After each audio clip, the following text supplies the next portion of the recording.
यहाँ आपको खबर देंगे कराची से, जहां साइट एरिया में वाक़ई टेक्सटाइल मिल में झगड़े के दौरान फायरिंग से 2 गैर मुल्की शहरी जख्मी हो गए।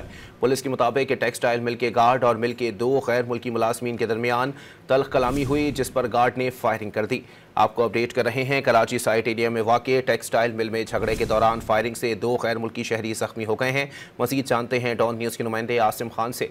आसिम, क्या इत्तलात मौसूल हुई हैं? साइट एरिया है और टेक्सटाइल मिल है। यहाँ पर 2 गैर मुल्की मुलाजमीन और सिक्योरिटी गार्ड के दरमियान तलकलामी हुई, जिसके बढ़ने पर प्राइवेट सिक्योरिटी गार्ड ने रास्ता निकालकर जो है वो फायरिंग कर दी, जिससे दोनों गैर मुल्की शहरी जो है वो जख्मी हो गए हैं और दोनों मुलाजमीन को इस वक्त निजी अस्पताल मुंतकिल किया गया है, जिसमें से एक की हालत तशवीशनाक बताई जा रही है।